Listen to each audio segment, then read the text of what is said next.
Leaders at a local church take action to help children who are currently battling cancer. And as you're about to find out, the way the church is helping has turned out to be very popular among the kids they're helping.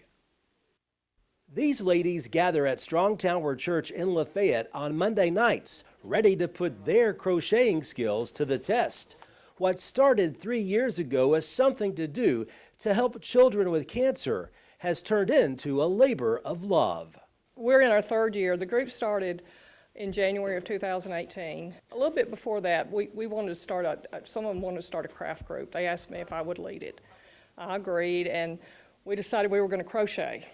And so we did, and we made different projects for a couple of different places, a teen pregnancy center and a nursing home, and I saw a feed on Facebook where this international company were making these beautiful wigs for children with cancer that lose their hair.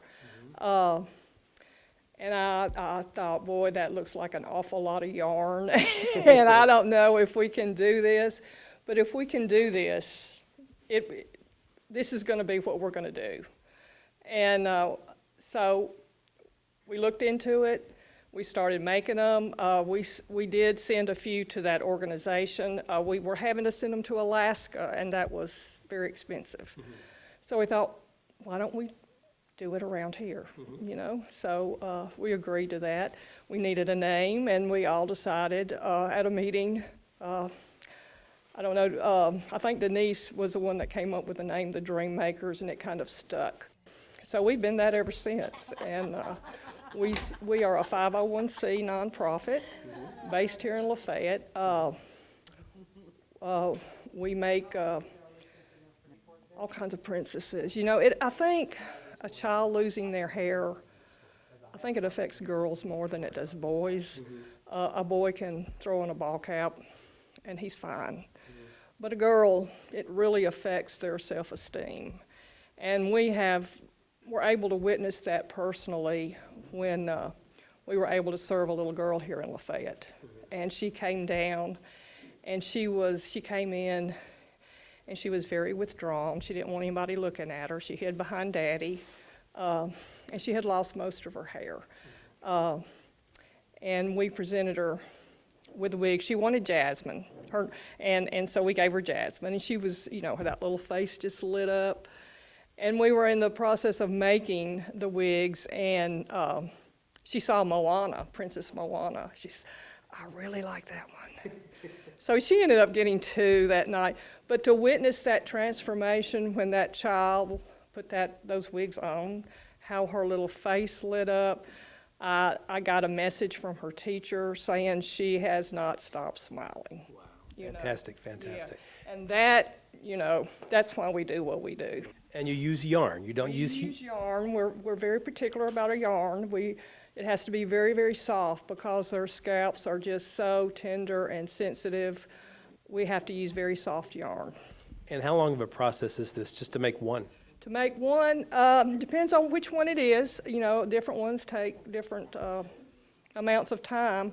I would say about an hour and a half to make the beanie, and then attaching the yarn to the beanie. I would say about 3, sometimes 4 hours. Yeah. How many have you made over these last 3 years? We closed out 2019. We had made for that year 314. We made a total of 571. Are there main hospitals that you send these to primarily?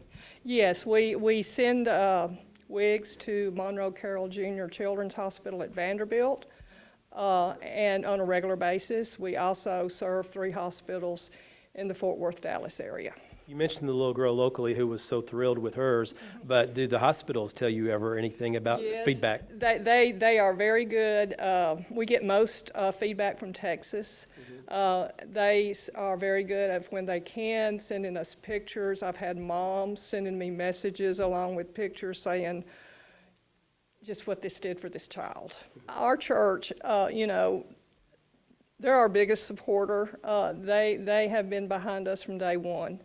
You know, they gave us our first fundraising event, and that's where we got our first, initial money to really get started with this. Because it's not, we give these free of charge. We never charge a family for them. We never sell them. These children need this, and they need to feel special, and that's why we don't sell them to just anybody.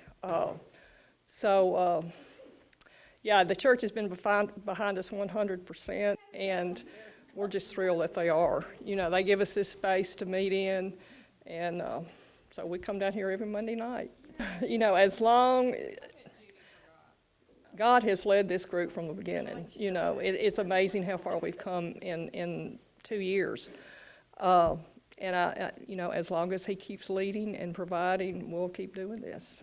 The ladies here could always use a few more volunteers. If you would like to help make wigs and caps for children, you can contact Barbara Stanley at 615-554-7852. Reporting in Lafayette, Barry Hyatt, NCTV.